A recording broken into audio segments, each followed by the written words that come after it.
Good evening and welcome to the June 2nd, 2026 City Council regular hybrid meeting. I'm Mayor Dave Rosenbaum. Tonight's hybrid City Council meeting is being brought to you in person and by Zoom. We're also broadcasting on the city's YouTube channel at MITV Channel 21. Thank you to all and thank you for joining us today. Council members, please have your microphones turned on for the roll call. Deputy Clerk Deb Estrada, please call the roll. Thank you, Mayor. Councilmember Anderall. Mike's not on. I can see her. Councilmember Anderall, can you Unmute. We see that she is here and we will consider her present. All right, she is here. Councilmember Shi. Here. Councilmember Reynolds. Here. Councilmember Weicker. Here. Councilmember Weinberg. Here. Deputy Mayor Becker. Here. And Mayor Rosenbaum. Here. And for the record, I just would like to point out that both Councilmember Anderall and Reynolds are present remotely. Okay, they've both joined us via Zoom. Next, we have the Pledge of Allegiance. Council, if you join us in council chambers, please stand and face the flag. If you join us via Zoom, please mute and turn off your video to ensure that the U.S. flag is visible. Please join Councilmember Weinberger in saying Pledge of Allegiance. I pledge allegiance to the flag of the United States of America and to the republic for which it stands, one nation, under God, indivisible, with liberty and justice for all. Okay, we will now move to the approval of today's agenda. If there are no questions, may I have a motion to approve the agenda? So moved. Second. Okay, it was a motion by Councilmember Weinberg and second by Deputy Mayor Becker. Deputy City Clerk, please call the roll. Thank you again, Mayor.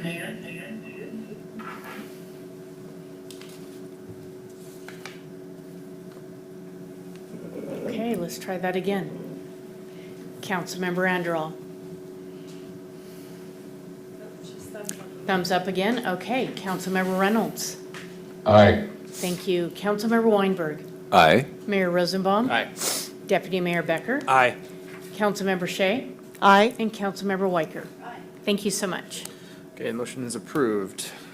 Next up on the agenda, we have the City Manager's Report, and we welcome City Manager Jesse Bond.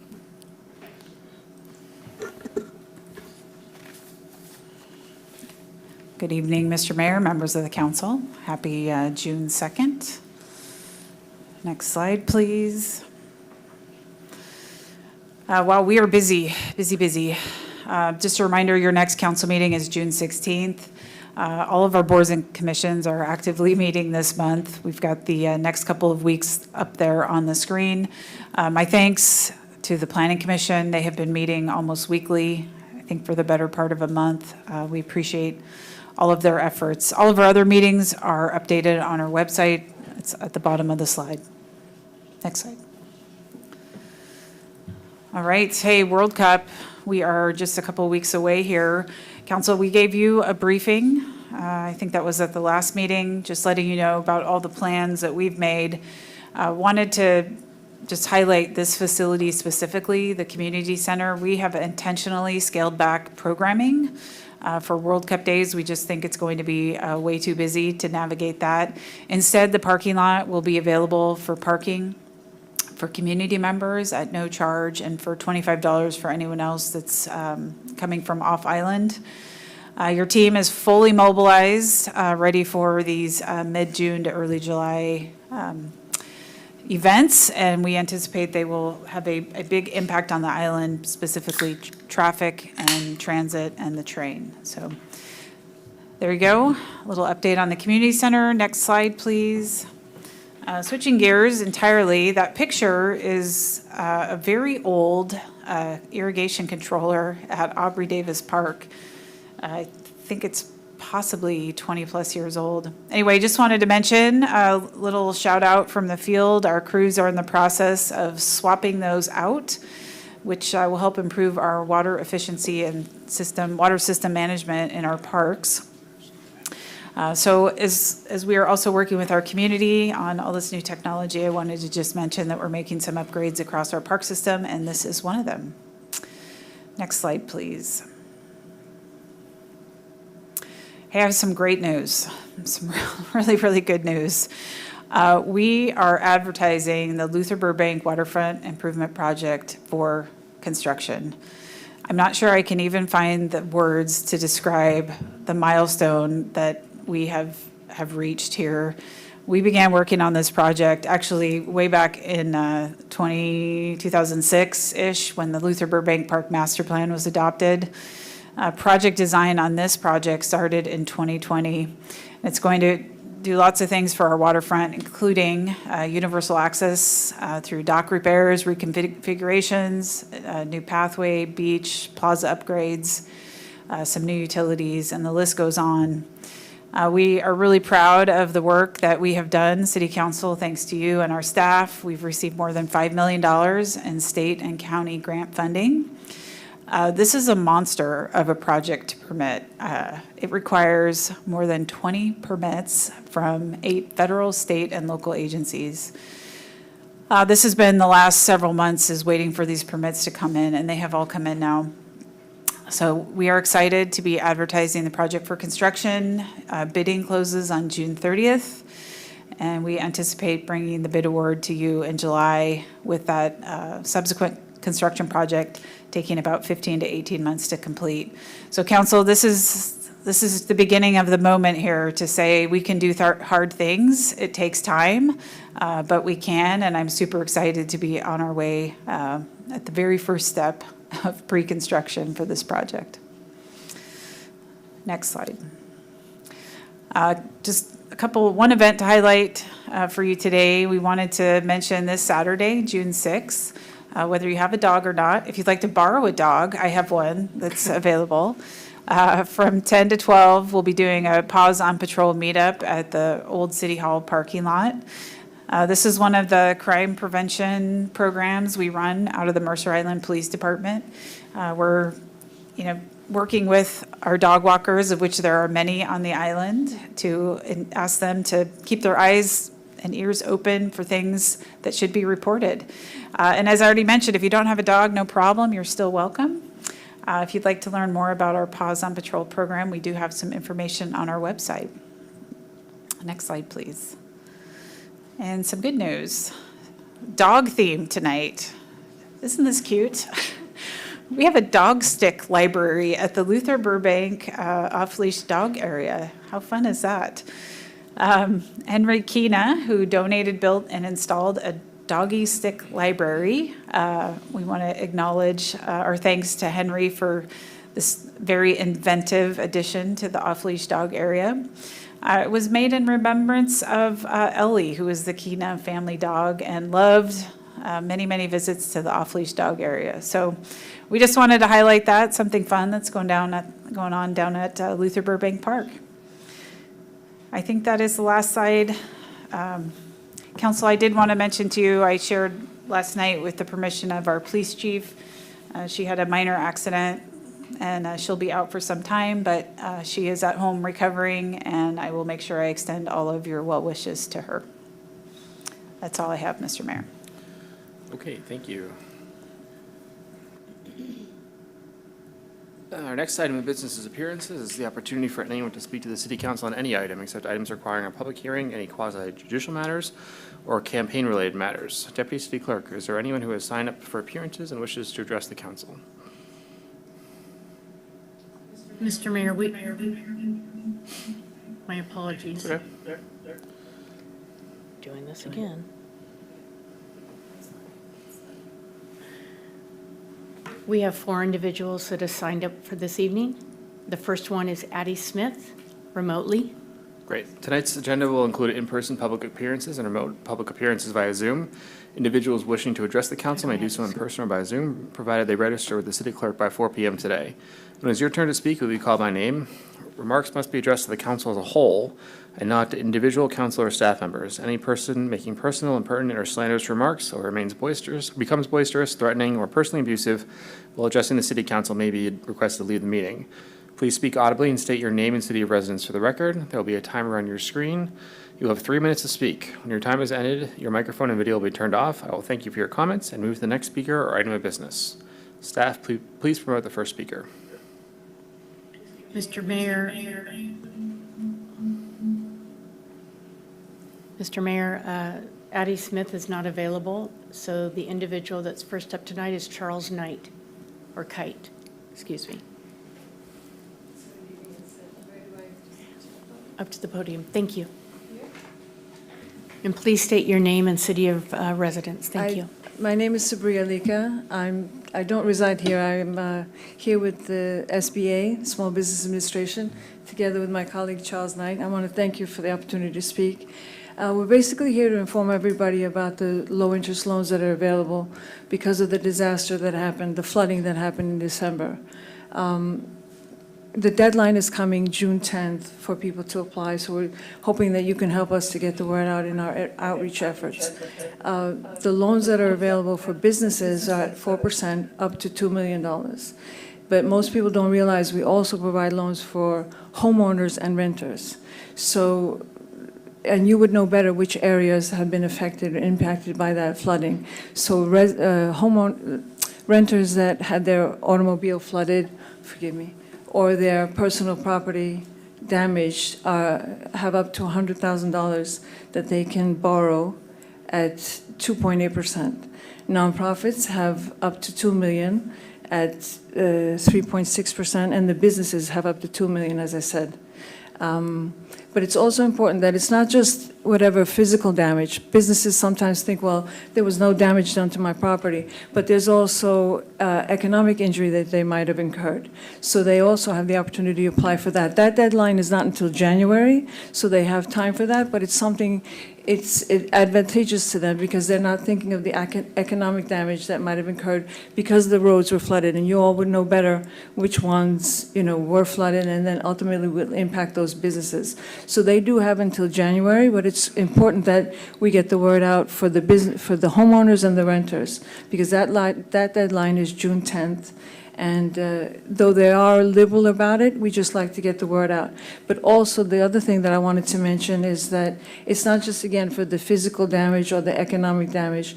We also provide mitigation. So if there's a homeowner that wants to rebuild the foundation, if there's a business that wants to also create a stronger foundation or windows or what have you, those are all opportunities that, that they can get the loan. And it's for people that are underinsured or they're not insured at all. Of course, FEMA, where they're given a grant, is always the best option, but it's helpful for them to know that this is available to them. It's kind of a bridge between the two. So I want to thank you again for the opportunity, and if you can just help us, as I said, get the word out. I know we've spoken with the Chamber Society, but the more that we can get it out, the better for everybody. So thank you. Great, thank you.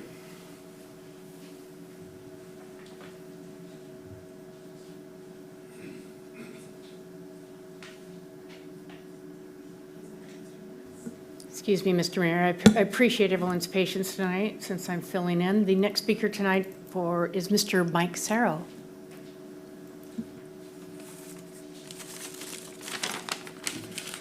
Thanks, Deb. Thank you, Mr. Mayor, Mr. Deputy Mayor, council members, and city manager. My name is Mike Sarro, 8300 Avalon Drive on the south end by the Beach Club. I'm active with Mercer Islanders for Sustainable Spending. I'm here to challenge a seemingly widely accepted statement that a renovated building will only have a serviceable life of 20 years. Just step back. 20 years is nothing. It's a blink of the eye. Most of the council have been to my home. The Pews built the house 24 years before the Public Works building was built. My wife and I subsequently renovated the house, coincidentally, 20 years ago. I think those of you who have visited will agree that it's not nearly at the end of its serviceable life. To base your decision not to renovate the public service building based on a 20-year service life assumption is just wrong and a disservice to our citizens. The 20-year service life assumption is a poison pill that should be challenged by the council. This is important because at the May 5th meeting, AB 6920, your consultants estimated a one-for-one replacement of the maintenance facility will cost an additional $5.7 million, or almost 35% more than a renovated public maintenance facility.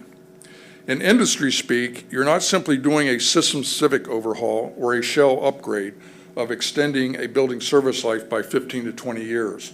Instead, what you are doing is a comprehensive modernization, which according to the USGAO, effectively produces a new facility lasting 30 to 50 years.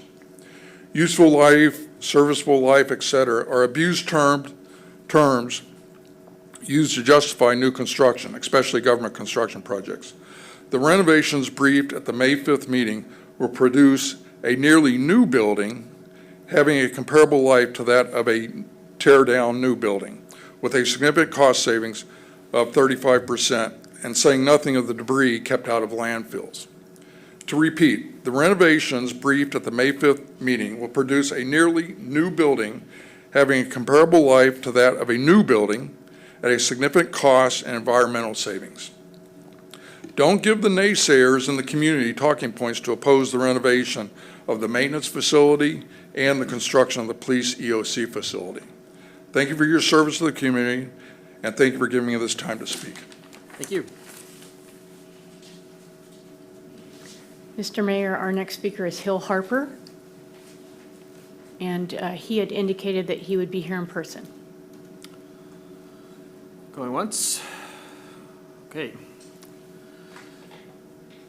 As there are no further appearances, we will now move to the next item of business, approval of the consent agenda. Staff, please put the consent agenda on the screen.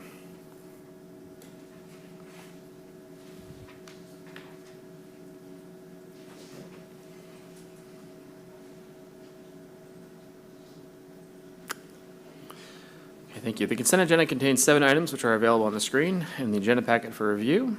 Council, is there a motion to approve the consent agenda as presented? So moved. Second. It's moved by Deputy Mayor Becker and seconded by Councilman Reynolds to approve the consent agenda. Deputy City Clerk, please call the roll. Thank you, Mr. Mayor. Councilmember Reynolds. Aye. Mayor Rosenbaum. Aye. Councilmember Weicker. Aye. Councilmember Weinberg. Aye. Deputy Mayor Becker. Aye. Councilmember Anderl. Aye. And Councilmember Shea. Aye. Thank you. Okay, thank you. The motion passes. Okay, the City Council will now go into executive session for approximately 60 minutes to discuss with legal counsel pending or potential litigation pursuant to RCW 4230-1101I and for planning or adopting the strategy or position to be taken by the City Council during the course of any collective bargaining, professional negotiations, or grievance or mediation proceedings, or reviewing the proposals made in negotiations while while in progress pursuant to RCW 4230-144B. The City Council will be in recess from 5:17 until 5:25 p.m. The City Council will convene the executive session at 5:25 p.m. until 6:25 p.m.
Thank you, everyone. The city council will continue in executive session for an additional 20 minutes. The time now is 6:25, so we anticipate that they will return at approximately 6:45. Thank you.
Good evening, viewers. If you are still watching tonight's meeting, the City Council will continue in executive session for an additional 10 minutes until approximately 6:55. Thank you.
Thank you for your continued grace. The City Council is going to continue an executive session for an additional 5 minutes until approximately 7 o'clock. We appreciate your patience.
The city council is in executive session from 5:20 until 7 PM. The first item of regular business is AB 6949, AWC Annual Meeting Voting Delegate. Council, the AWC meeting will be held on June 25th, 2026. Council members Weicker and Weinberg are attending the AWC Annual Conference and are both willing to be our voting delegates. Are there any other council members who are interested?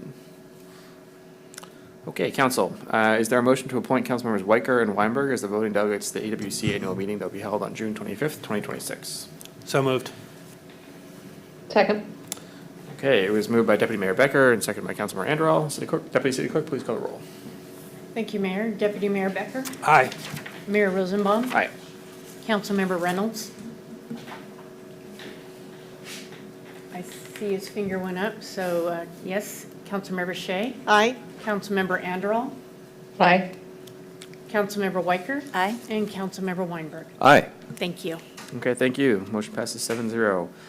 And thank you to Councilmembers Weicker and Weinberg for representing us at the AWC meeting.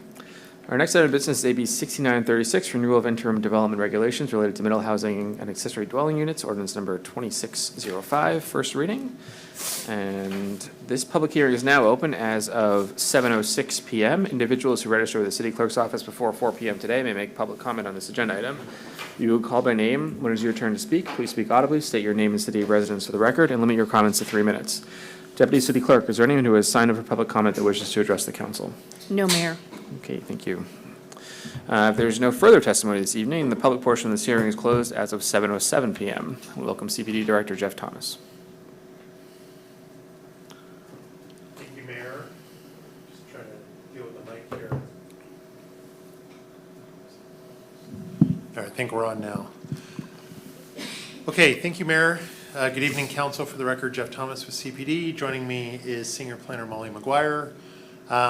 This is a renewal of interim regulations that the council adopted 12 months ago to comply with state statute at that time. We have not had time in the last 12 months to work on permanent regulations, so we're back before you tonight to propose renewing these interim regulations for a 6-month period, which is the maximum amount that we can renew them for. Until we're able to get to a permanent regulation process, we will be back every 6 months to do this, starting here this evening. So Molly's got a short slide deck she'd like to walk you through. I think we only have about a half dozen slides, just to remind the council about what these are all about. And then we'll be looking to complete the first reading and move this to second reading in 2 weeks to get the interim regulations renewed. With that, Molly, go ahead and take it away.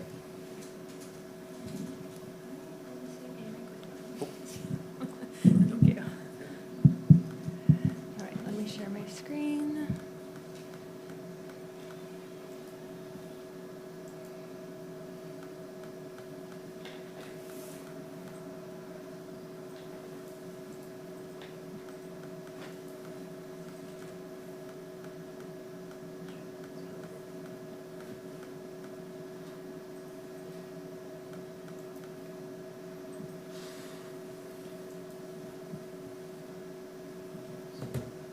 Great. Okay, so as Jeff said, we have had interim regulations in place for about a year for the minimum development requirements for House Bill 1110, which is the middle housing one, and 1337, which is accessory dwelling units. These interim regulations expire on June 30th of 2026, so those regulations must be renewed to maintain compliance with state law. So House Bill 1110 requires the city to adopt regulations to allow middle housing in all single-family residential zones. The requirements were to allow 6 of the 9 middle housing types identified in the legislation. That's with 2 to 4 units per lot for the unit density.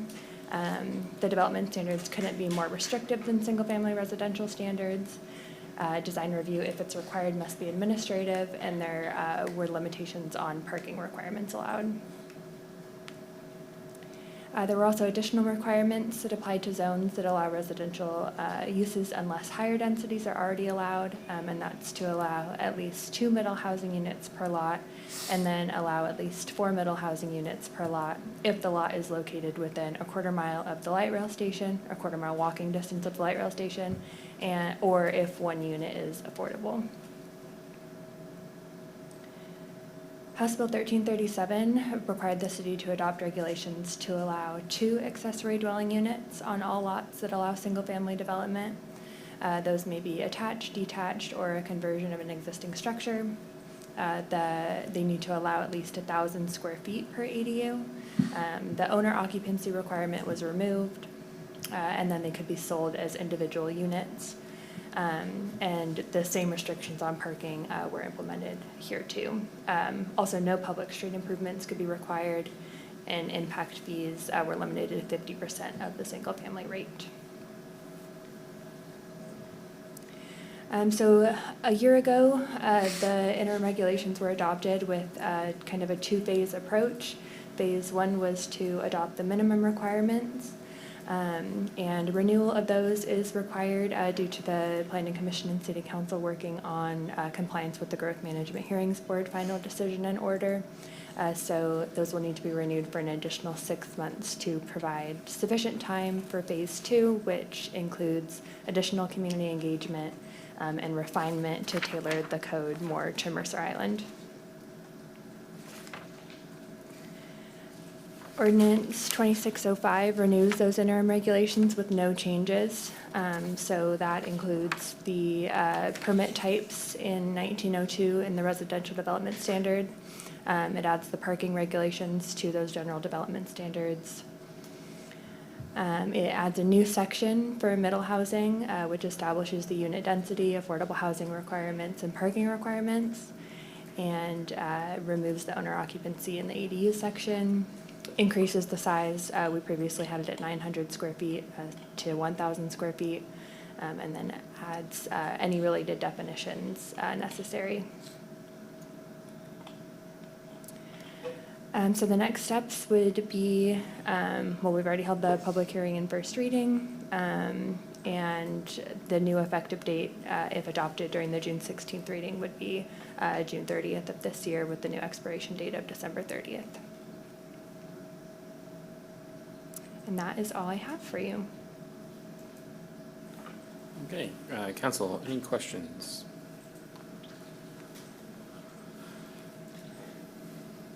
Councilman Reynolds? Okay, figured I'd ask. Oh, Councilor Shea. Yes, so since these interim regulations for middle housing and the ADUs were adopted effective June of last year, have you had many permitting requests for ADUs or for middle housing on Mercer Island? Speak to that. Yeah, we've had one application for a true duplex with a single-family dwelling as well, and then we've had one application for single-family residence with 2 ADUs. And then we've had several pre-app meetings and lots of questions in our general land use inbox. Great, thank you. Any other questions? Okay. Council, is there a motion to schedule a second reading of ordinance number 2605 on June 16th, 2026? So moved. Second. Okay, it was moved by Deputy Mayor Becker and seconded by Councilmember Weinberg. Deputy City Clerk, please call the roll.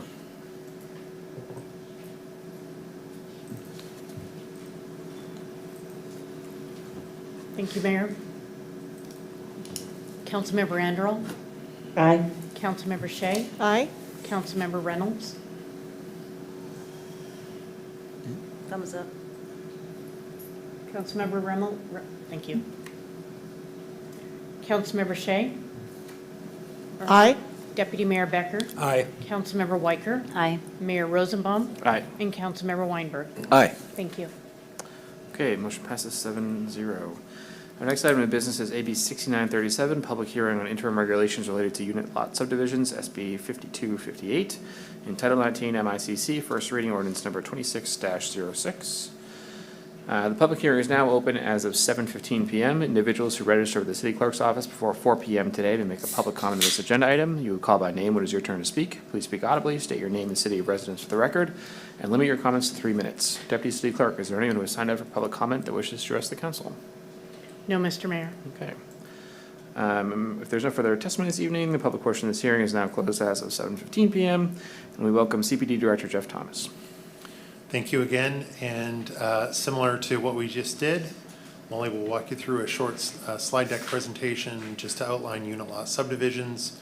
This is a companion ordinance that was adopted at the end of June last year with one-year interim regulations that we are proposing to renew again. So Molly, take it away. Okay, thank you.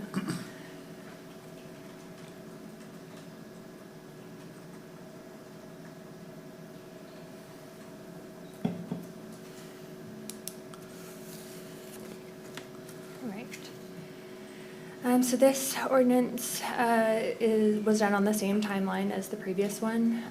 It was passed, the Senate Bill 5258 was passed in 2023, which again established new regulations on single-family residential lots. Again, set to expire on June 30th of 2026, so they need to be renewed to maintain compliance. For this one, local jurisdictions needed to adopt procedures to allow for unit lot subdivisions under their short plat processes. This allows the land beneath detached single-family housing or middle housing and accessory dwelling units where no units are stacked on another unit to be divided for individual sale. That's what the looks like. So you have your parent lot, which meets all of the dimensional standards of the zoning code, so area, width, length, and setbacks. And then those can be divided into unit lots that do not have to meet the minimum dimensional standards, but the overall lot must meet those standards. Same approach and scope of work as the last item where it was adopted in a two-phase approach, and because of the hearings board final decision and order compliance, they need to be renewed so that we have sufficient time to prepare for phase two, which again includes additional community engagement and refinement of the interim regulations to tailor them toward Mercer Island. This ordinance adopted a new section in 1908, which is our subdivision code, to allow for the fee simple unit lot subdivisions. It uses the city's existing short plat process, which is a type 3 land use review. And again, like I said, it applies the existing development standards to the parent lot, but not the unit lots. And the final plat must indicate that the unit lots are not separate buildable lots. The permit types were also added to the land use review table under a type 3 for the preliminary and type 2 for the final unit lot. And then it adds definitions of parent lot and unit lot. So again, if renewed with an effective date of June 30th, the new expiration date would be December 30th of 2026. And that's all I have. Thank you. Thank you. Okay, great. Council, any questions? Can I just get a check? Is my mic working now? We can hear you. Okay, good. Because when you asked me before I had questions, I couldn't tell you, but I don't now either, amazingly. It was tempting to not respond to you at all when you just said that, just to see what would happen. Okay, council, is there a motion to schedule a second reading of ordinance number 2606 on June 26, 2026? So moved. Second. So moved by Deputy Mayor Becker and second by Councilmember Weinberg. Deputy City Clerk, please call the roll. Could I get a clarification? What? Councilmember No, Andrell. never mind, I'm fine. Okay. Councilmember Anderl. Councilmember Anderl. Aye. Thank you. Deputy Mayor Becker. Aye. Councilmember Weinberg. Aye. Councilmember Shea. Aye. Councilmember Weicker. Aye, but can I say it's June 16th, not June 26th? We will get that fixed. Mayor Rosenbaum. Aye. And Councilmember Reynolds. Aye. Thank you.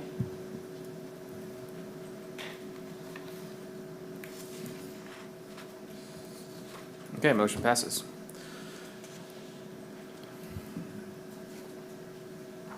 Okay.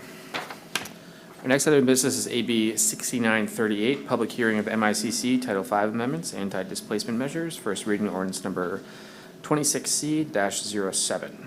The public hearing is now open as of 7:20 PM. Individuals who have registered with the city clerk's office before 4 PM today may make a public comment on this agenda item. You will be called by name when it is your turn to speak. Please speak audibly, state your name and city of residence for the record, and limit your comments to 3 minutes. Deputy City Clerk, is there anyone who has signed up for public comment that wishes to address the council? Yes, Mr. Mayor, we have one individual, Stephanie Ford. Great.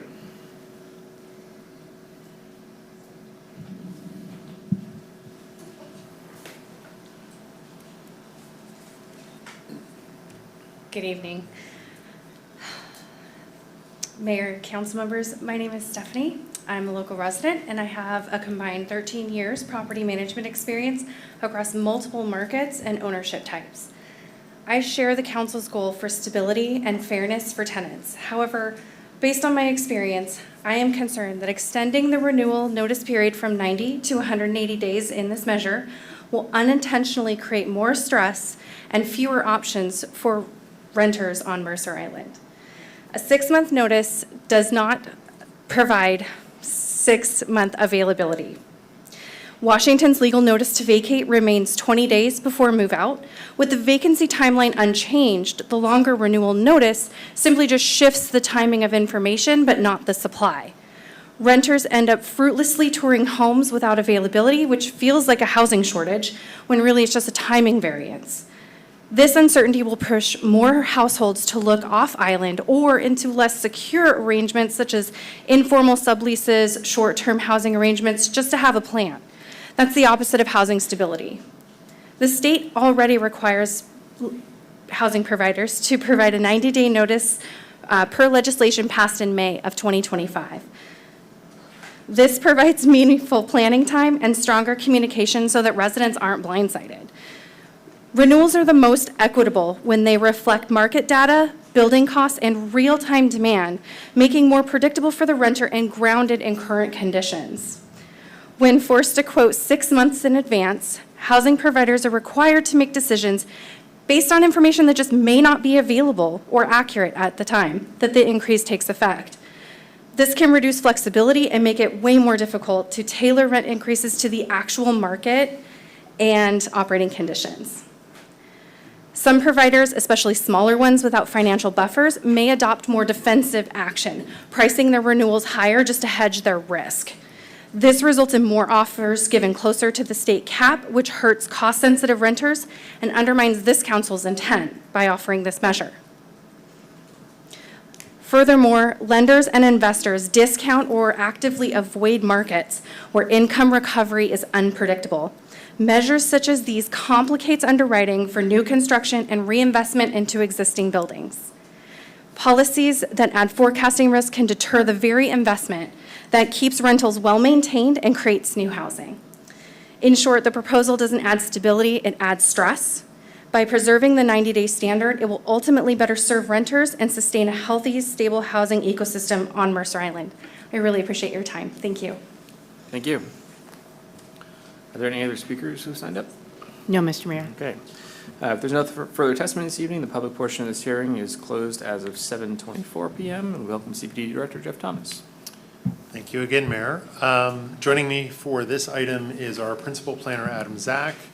Adam is going to walk you through a slightly longer slide deck than what Molly shared for the first 2 items, but we did provide an extensive agenda bill in your packet to review, so a little bit more to provide an overview here for the council and the public here at the meeting tonight.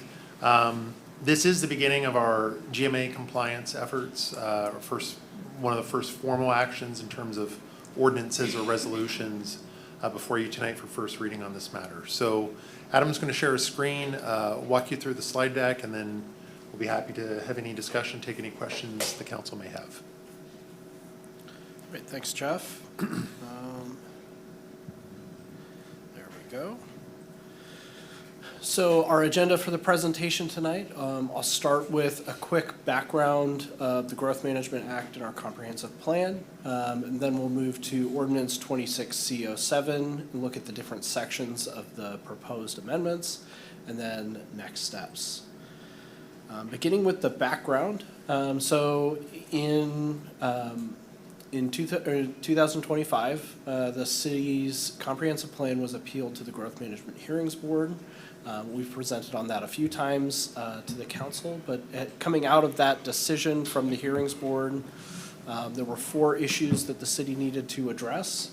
The fourth of those was the anti-displacement measures. The board found that the city needed to adopt anti-displacement measures to address the potential displacement that can occur with the zoning changes that accompany the comprehensive plan update. And so the ordinance that we're looking at tonight is really directed at that 4th issue, the anti-displacement measures. There's also, so in addition to the hearings board order, there's King County countywide planning policies directed at anti-displacement, and then there's a comprehensive plan policy in the Mercer Island comprehensive plan that when we're changing zoning to increase development capacity, we need to accompany that with findings that this displacement risk has been mitigated. So this ordinance is directed at all 3 of those issues. Included with the agenda bill was a displacement risk evaluation. This was a report that was prepared by staff earlier in the process to comply with the hearings board order, to look at and evaluate the displacement risk that may occur or may result from the proposed zoning changes with the hearings board, with the comprehensive plan update. That report identified renting households as being at risk of displacement, low-income households being at risk of displacement, and housing cost-burdened households being at risk of displacement. What we have on the slide here is a map showing the block groups, the census block groups in Mercer Island, and the concentration of renting households throughout the island. And we can see that they're primarily focused in the north end of Mercer Island, largely around the area where the zoning changes will take place during the comprehensive plan update to add development capacity in the town center and adjacent multifamily zones. So that's where some of that displacement risk, that's some of the analysis that was included in that displacement risk evaluation. But we're really looking at addressing renting households, low-income households, and cost-burdened households. Earlier in this process, too, in January, we took a look at we briefed you on the hearings board decision, and you provided direction at that time to pursue 3 actions or implementing 3 policies from the comprehensive plan to address displacement risk. That was a required advance notice of rent increase, relocation assistance, and the right of first refusal. Again, those were all policies that were already in the comp plan talking about mitigating that displacement risk, and you asked us to go forward and take a look at that. As we were doing our analysis, that 3rd option, the right of first refusal, is actually already addressed with a recent update to the statewide Residential Landlord Tenant Act, and so that statewide is required. So we didn't need to take any additional action on the right of first refusal. But what we'll see in the ordinance as we walk through it is that the required advance notice of rent increase and the relocation assistance are included in the proposal. So from there, let's take a look at Ordinance 26C07. Kind of a general overview of the ordinance. This proposes changes to Title V, the Business License and Regulation section of the Mercer Island City Code. And it specifically adopts requirements for landlords. And so the standards in this ordinance are tied to the annual business license renewal process. And those, and it will be tied to that renewal of the renewal application for business licenses. And those business license applications are currently managed by the city staff and administered through a portal hosted by the Department of Revenue, the Washington State Department of Revenue. Under the proposed amendments, landlords will be required to certify that they followed certain operational standards that are laid out in the ordinance. And violation of that, of these operating standards could be subject to a misdemeanor. The first section of the proposed amendments would establish definitions. These definitions apply only to the chapter at hand and wouldn't apply elsewhere in the code. So they're specific to this. And so you'll see there's a definition for landlord. This is an owner, lessor, or sublessor of a dwelling unit or property, a tenant. And then also, importantly, it defines a low-income tenant. And that's at that 80% of the area median income. I included a table here on the right of the area median income, so you can have this lists the 80% area median income as published by the King County Housing Authority. And you can see it scales by household size. So for example, the 80% of AMI for a 4-person household is $121,000 a year. So that just gives you an idea of where that low income shakes out. The next 3 sections I grouped together on the slide because they go pretty quick. 020 requires a license. 030 allows the city to set a fee for that license, but no additional fee is currently proposed for this license. So it's just the initial or the existing business license fee, which is $30. In the future, this section would authorize the council to adopt a fee via the fee schedule. So that's still an option in the future. And then 040 stipulates what must be included in the application. And again, this would just be administered through our existing business licensing system. Now, the operating requirements are in 050. This is the meat of the ordinance. These requirements would apply to all rental properties in town center and multifamily zones. So this is getting at those zones where there's proposed zoning changes. During the renewal of their business license, landlords must certify that they're meeting these operating requirements to be eligible for that renewal. And one of the new requirements is that the landlords must maintain that documentation that they've complied for a rolling 3-year period, starting with the effective date of the ordinance. Let's see. So that's kind of generally looking at the operational requirements. More specifically, in B1 and B2, this is where we have our advance notice of rent increase. This section requires that for any rent increase over 3%, 180 days of notice must be provided. And then for affordable housing units, those income restricted units, if the rent increase is under 3%, then a 30-day notice is required. And one of the other things that the state law authorizes us to do is to allow those tenants in those affordable housing units to terminate the tenancy if they don't want to accept the rent increase. And that's included in the ordinance here.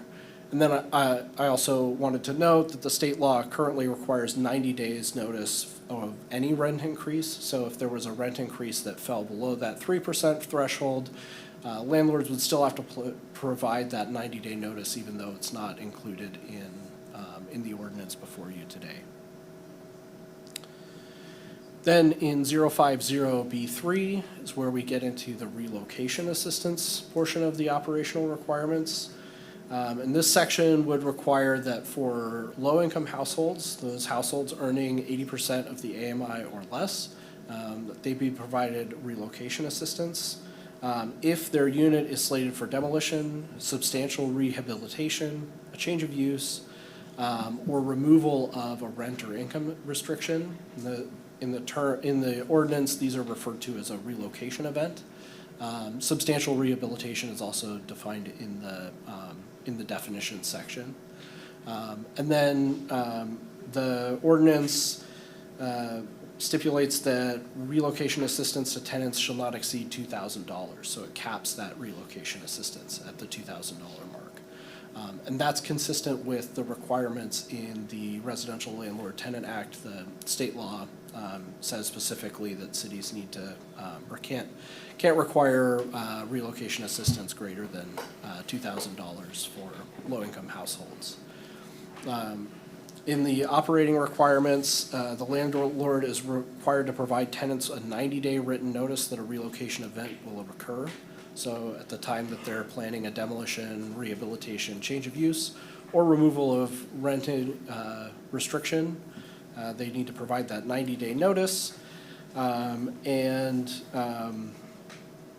the relocation assistance must be provided to eligible tenants within 45 days of that relocation event. In between there, the tenant has to notify the landlord that they want that relocation assistance and provide the income verification that they qualify. So I mentioned this earlier, but I wanted to drive it home here. The Residential Landlord Tenant Act, which is Chapter 5918 of the RCW, has specific requirements related to this relocation assistance. So you'll see in the ordinance that relocation assistance is capped at the $2,000 mark. The state law requires that when relocation assistance is required for a low-income household, the cities must pay half of that relocation assistance, or the landlord can only be required to pay half. And so the system that's established in 050B3 is one by which the landlords would apply for reimbursement from the city for that half of the relocation assistance. And just to give an idea of how many low-income households there are, according to on Mercer Island, according to the 2021 American Community Survey, it was estimated there were about 1,300 low-income renting households island-wide, but that would be all households, so there would be fewer in the town center multifamily zones because some would be in those single-family zones. But that's just to give you an idea of the scale here. Moving on from there, Section 060 provides a system for dispute resolution for relocation assistance. This is something that's required by the Residential Landlord Tenant Act, that cities imposing a relocation assistance program need to also provide a dispute resolution process. And so in the proposal, this would be handled by the hearing examiner. A tenant or a landlord may request that hearing. The hearing must be held within the decision must be issued within 30 days of the request being filed.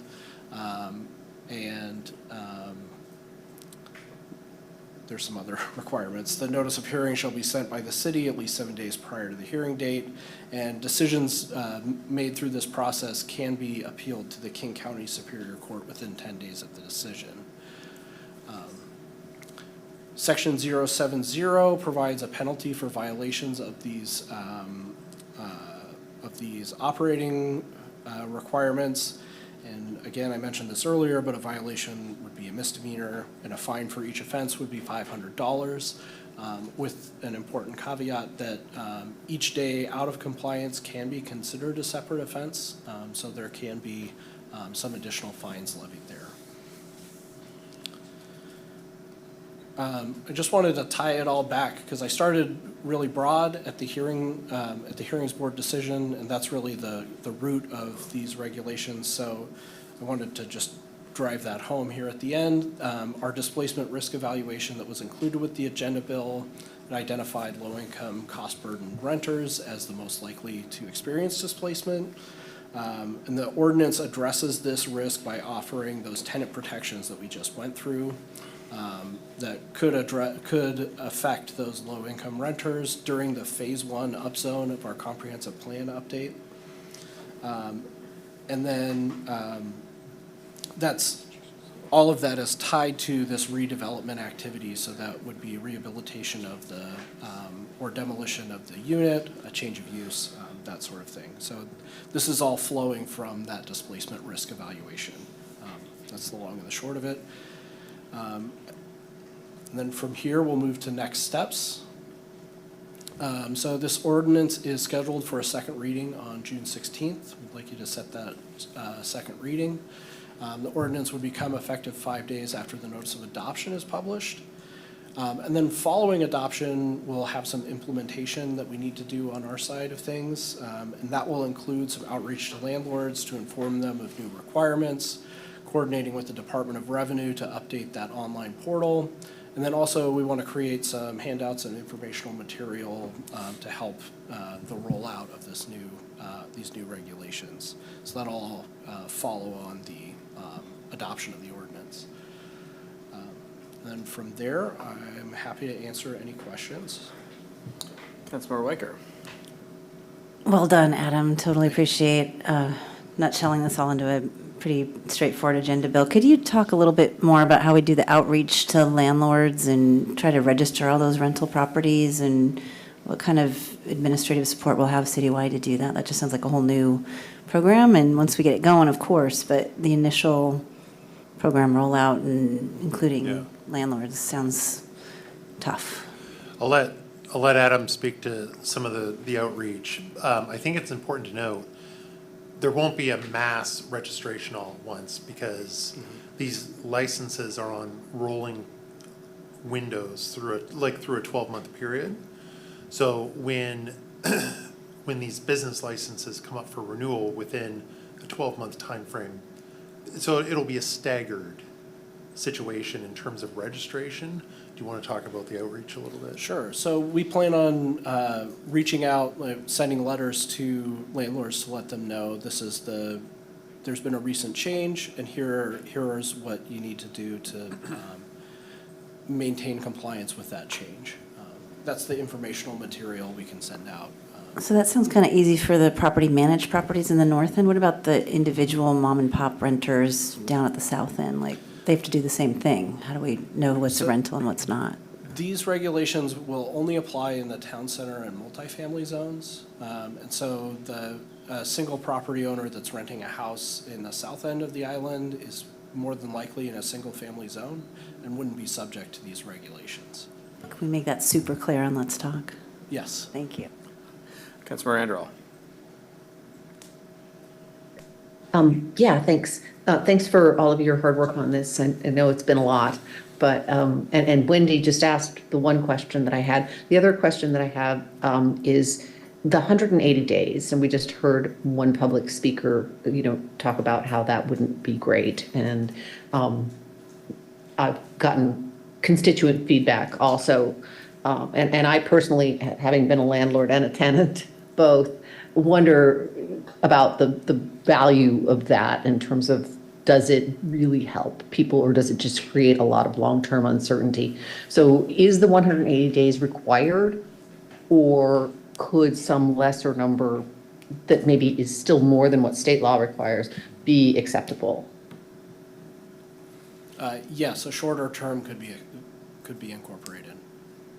Okay, so like if we gave some additional benefit over and above state law, like 120 days instead of 90, there's nothing in any of our research or studies or state law that would prohibit that. Correct. Correct. Thank you. Okay. Council, is there a motion to schedule a second reading of ordinance number 2607 on June 16th, 2026? So moved. Okay. It was a motion by Deputy Mayor Becker and second by Councilmember Reynolds. Any further? May I ask what point it might be appropriate to propose an amendment to the ordinance? Right now. Right now. Okay, then I propose we amend ordinance 26C07 to reduce the advance notice requirement for rent increases from 180 days to 120 days. Second. Okay, there's a motion made by Councilmember Anderl, second by Councilmember Reynolds. Councilmember Anderl, would you like to speak to your amendment? Yeah, briefly, I think I kind of already said it.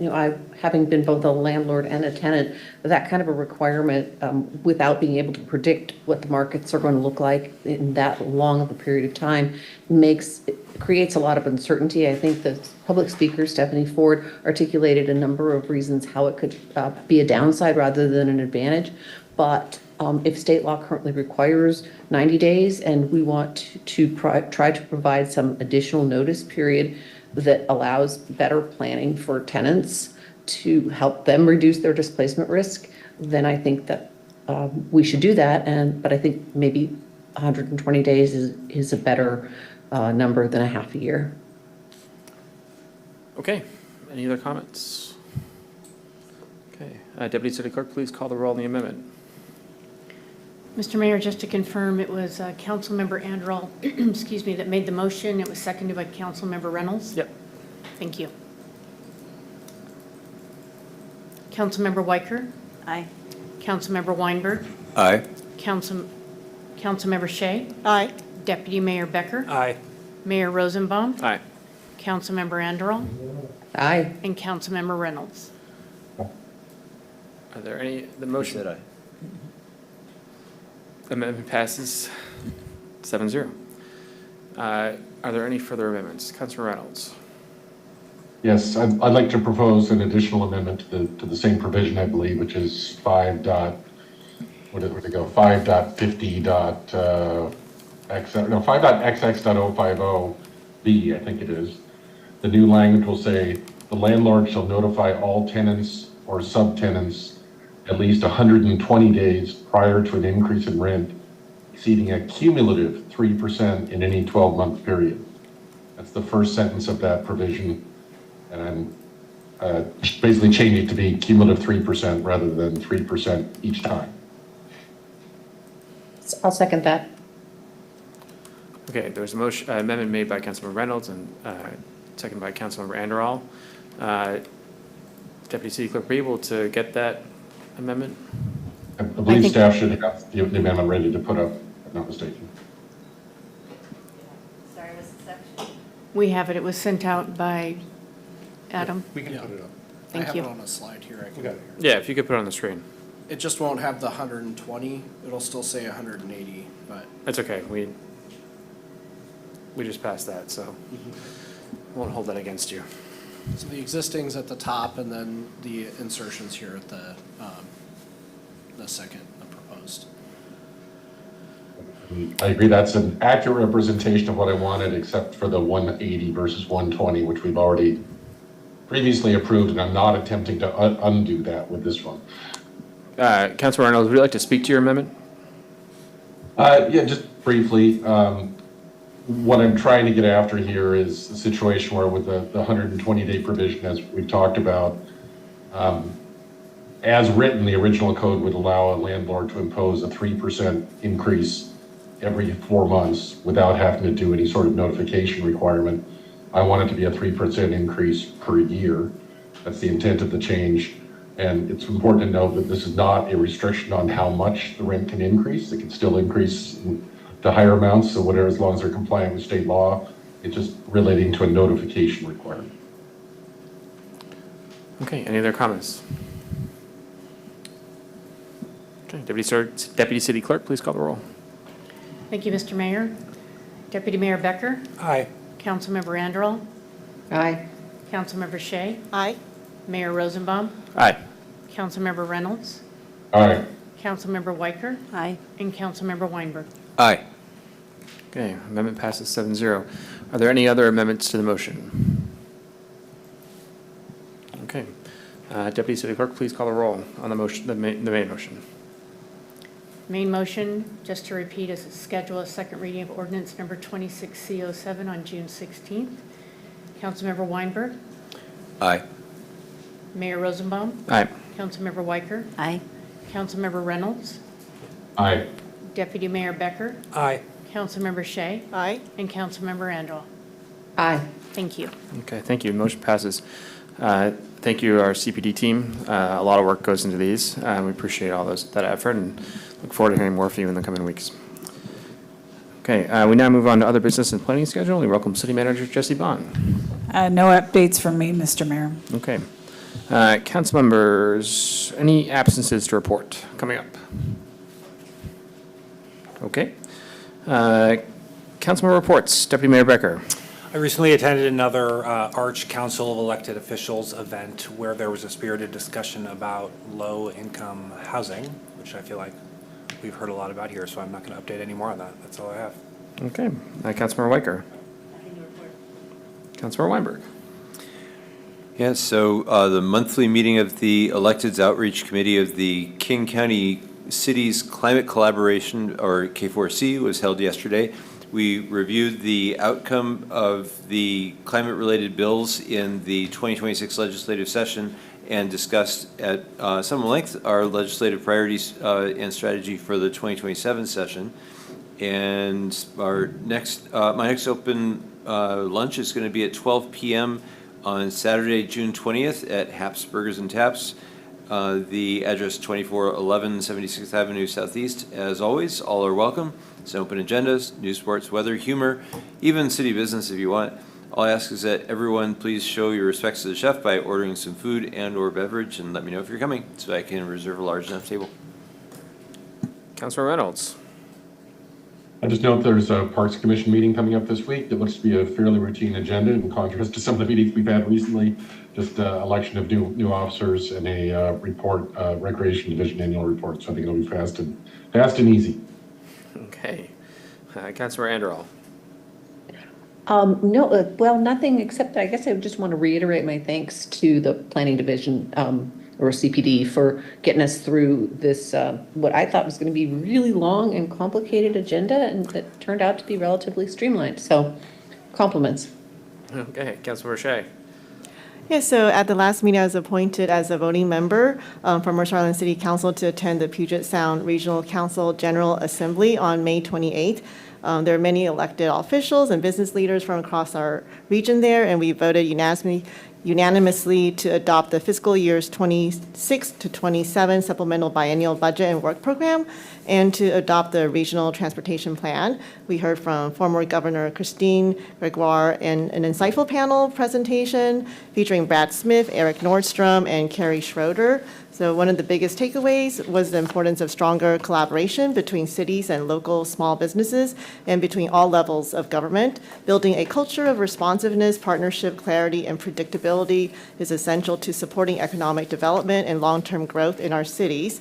By identifying and reducing friction points, especially in areas like permitting, cost-effective policies, fair tax structure, a safe and clean environment, we can make it easier for local businesses to succeed and for communities and our state to thrive. At the last council meeting, we approved the Proclamation 388, proclaiming June 5th as National Gun Violence Awareness Day on Mercer Island. So please wear orange this Friday and this weekend for gun violence awareness. And today, council voted in the consent agenda to approve Proclamation 389, proclaiming June 2026 as Pride Month on Mercer Island. So happy Pride Month of June. Farmers Market opening day was a great success. Thanks to everyone who supported the market. Mayor Rosenbaum gave an opening speech. The MIHS Pep Band performed, and a KMIH high school radio station had a booth there. It's every Sunday from 10 to 2 p.m. until October 11th. First Friday Art Walk is this Friday from 5 to 8 p.m. at participating businesses in our town center. Mosaic MI Open Mic and Listening Room is on the first Thursday of every month, so that's this Thursday at Aljoya from 7 to 9:30 p.m. And my next community coffee has been scheduled for Wednesday, June 10th from 11 to 12:30 at ASA. Welcome all. Thank you. Okay, thank you. I will just say last week was Memorial Day, which it's a very somber occasion. Also sort of marks the unofficial start of summer, which is extremely busy for the city. So I just want to give a big thanks to everyone on the team that puts a lot of effort into making the summer go really well. This summer is complicated, of course, with the World Cup happening, 7 miles away from us. There's Seafair, summer celebration, 4th of July. You pick it. It's gonna be busy summer. So, but I also think it's the best time of year to be here. So, a huge thank you to the team that puts a lot of effort into that. A lot of planning goes into it, and a lot of these events, and a lot of that planning goes into hoping that there's no issues. So, just a big thank you. A lot of the work goes unseen. So, thank you very much for that. Okay, the next regularly scheduled hybrid city council meeting will be on Tuesday, June 16th, beginning at 5 p.m. The time is now 7:54 p.m. As a reminder to the council, please stay seated until the city staff has terminated the broadcast. Good evening, and thank you for joining us.